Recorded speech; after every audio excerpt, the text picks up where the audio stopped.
Madame, mademoiselle, monsieur, bienvenue à Métro News. Voici les principaux titres qui seront développés aujourd'hui. Le Conseil électoral provisoire se montre relativement satisfait après la tenue du second tour des législatives et des élections locales du 29 janvier. Selon l'organisme électoral, les résultats préliminaires seront connus entre le 3 et le 10 février prochain.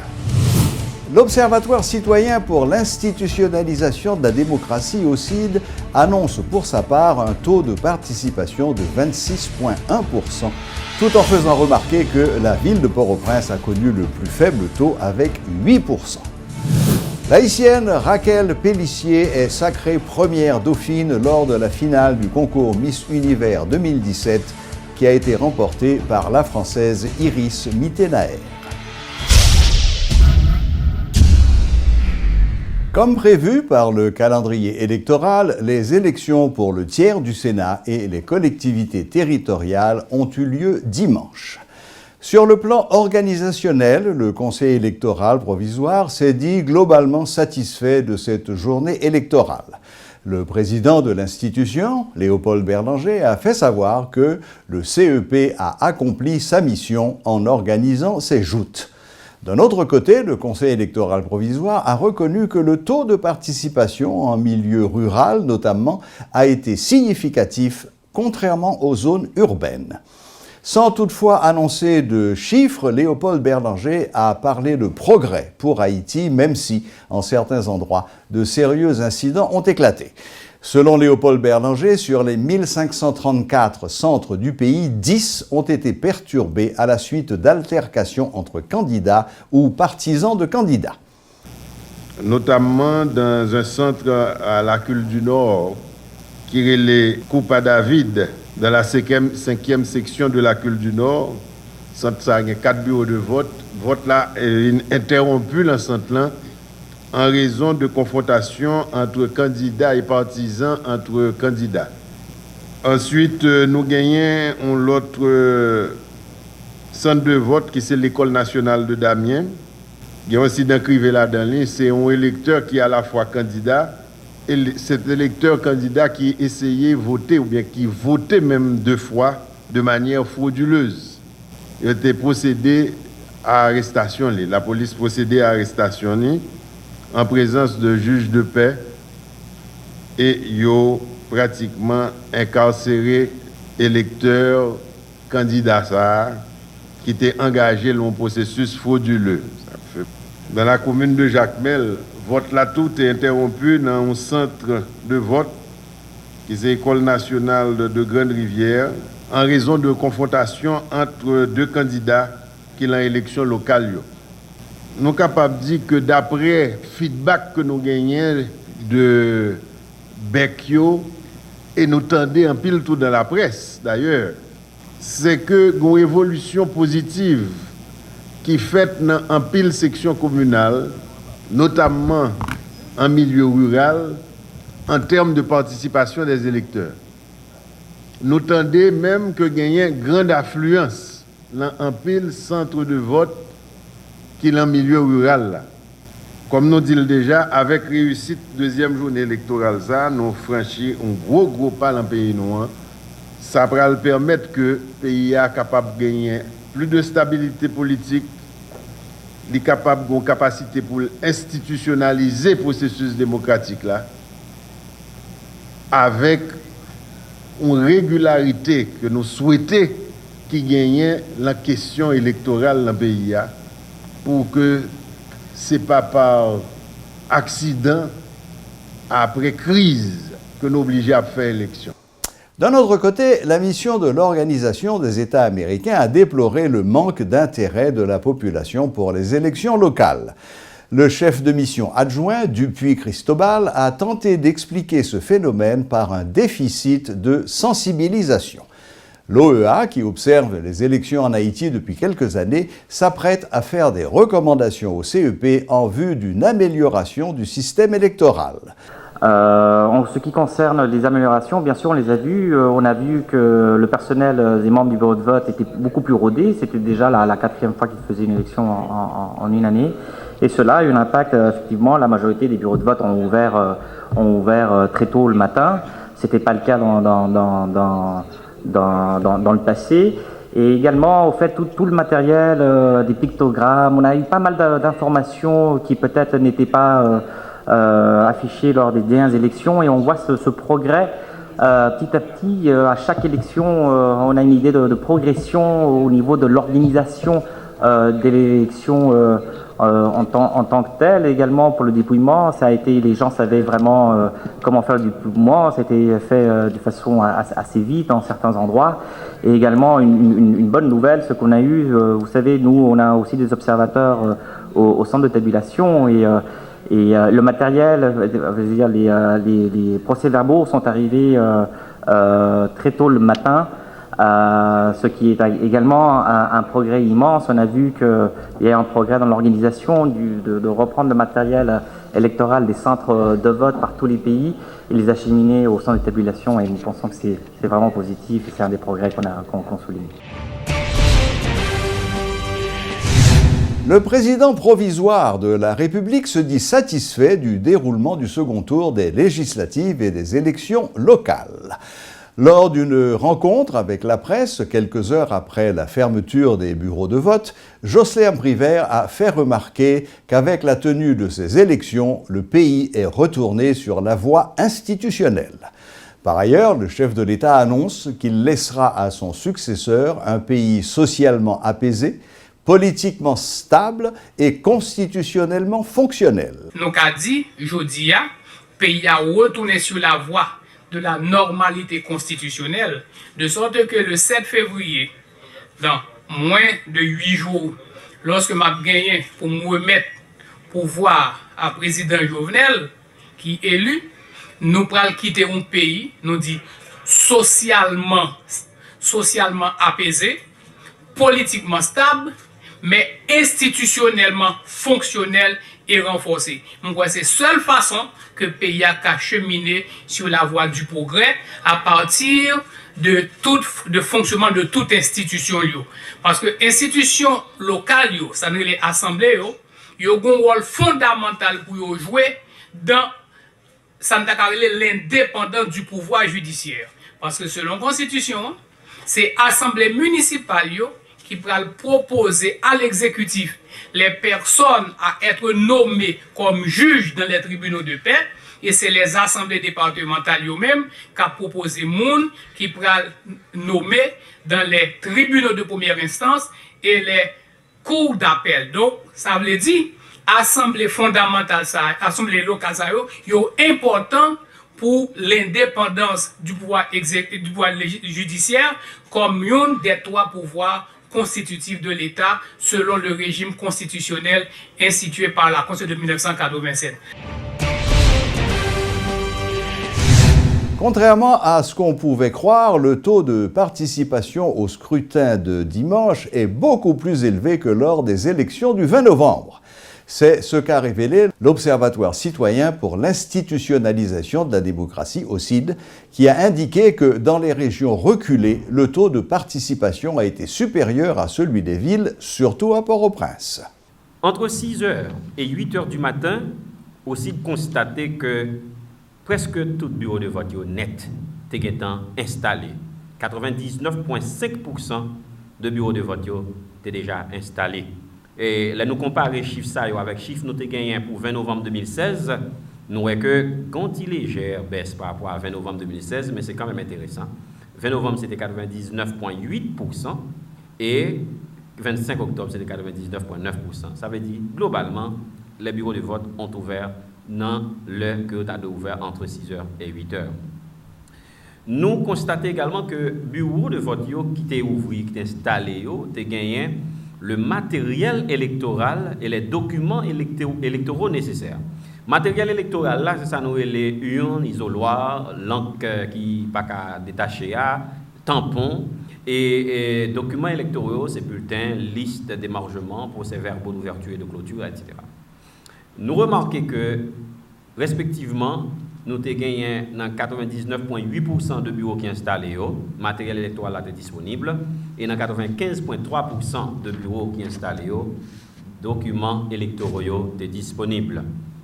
nous comparer avec scrutin avant, nous voyons que c'est une amélioration que liée. Troisième facteur, nous voyons qui expliquait que pas grand pile mandataire, même gens avec l'élection passée, dans l'élection 29 janvier 2017, c'est que Jean Sotil là, élection présidentielle, paraît élection qui plus intéressée monde qui a payé financement, entreprise qui a payé financement, aussi bien que majorité population qui paye beaucoup plus importance à l'élection présidentielle parce que l'enjeu est plus grand et ça fait que l'élection locale malheureusement traitée en parents pauvres. La représentante du secrétaire général de l'ONU déplore le faible taux de participation lors des élections locales de dimanche.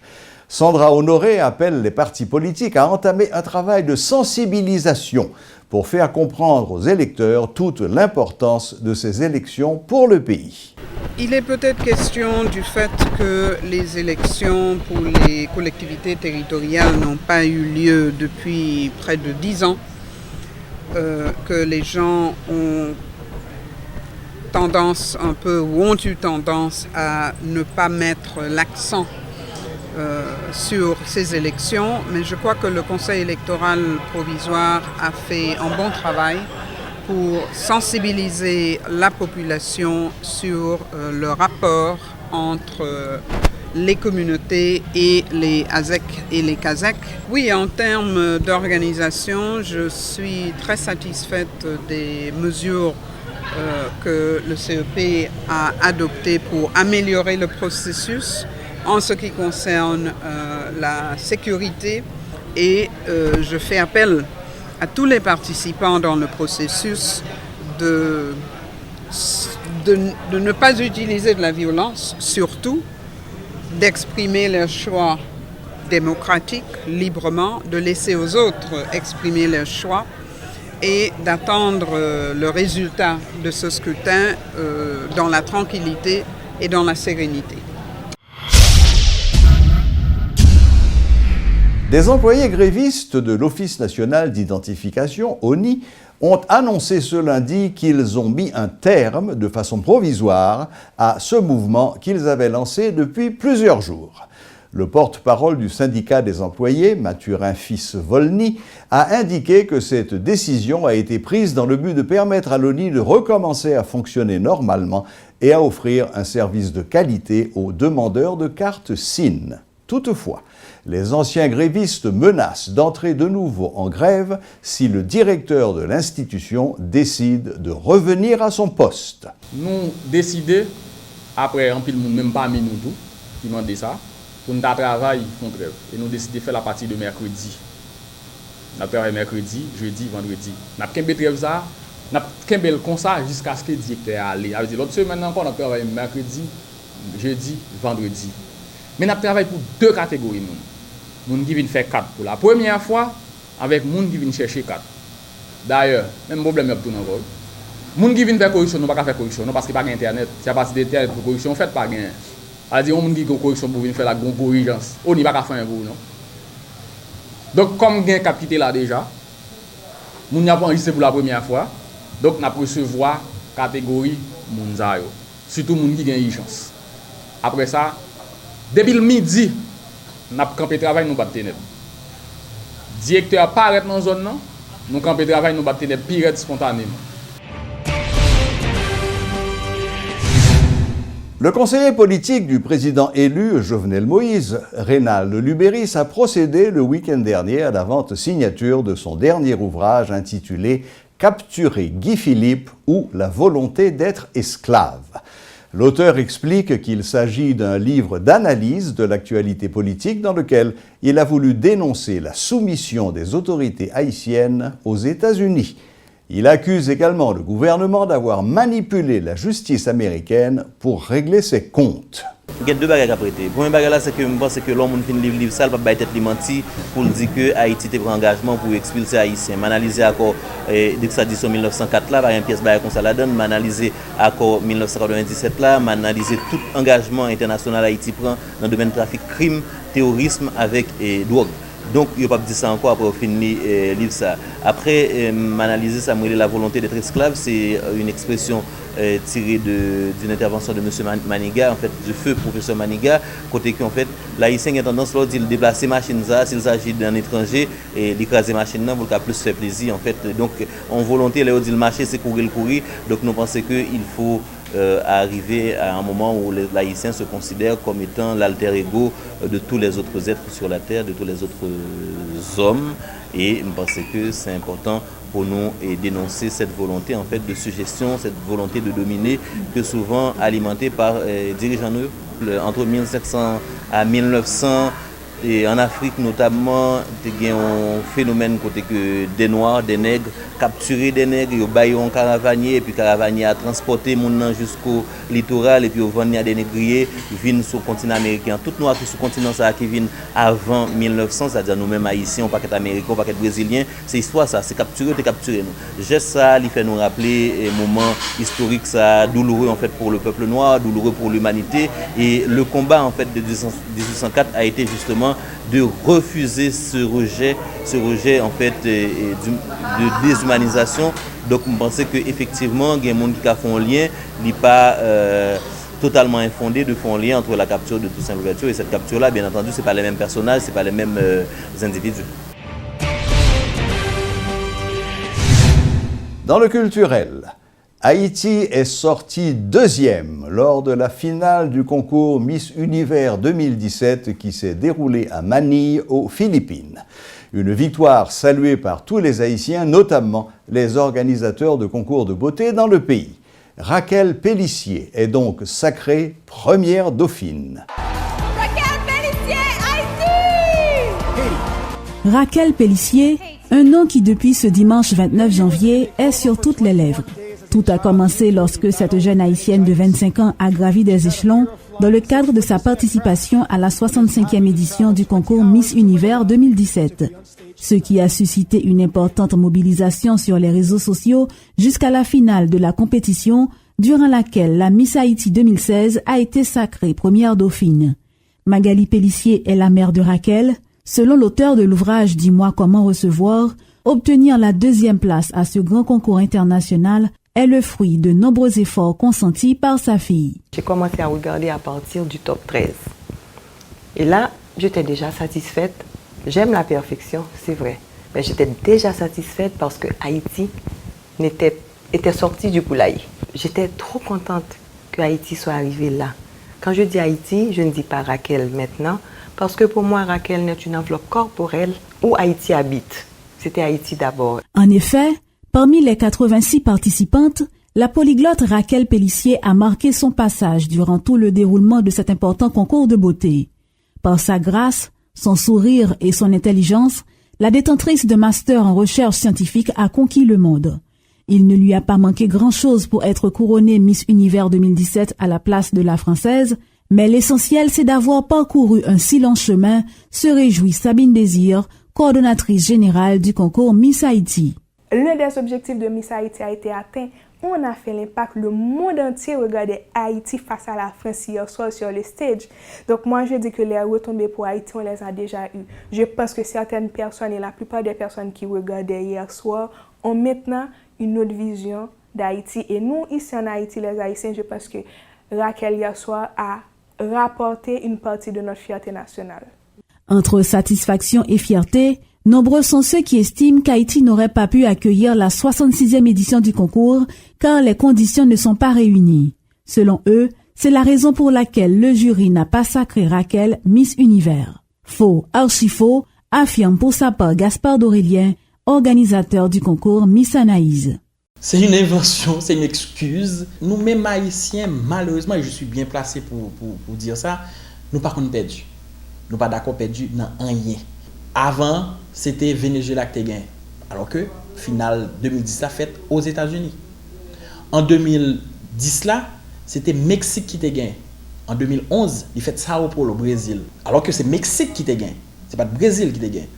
Le concours Miss Univers s'est déroulé cette année à Manille, aux Philippines, un choix qui est lié à une demande de Miss Philippines qui l'a remporté l'an passé.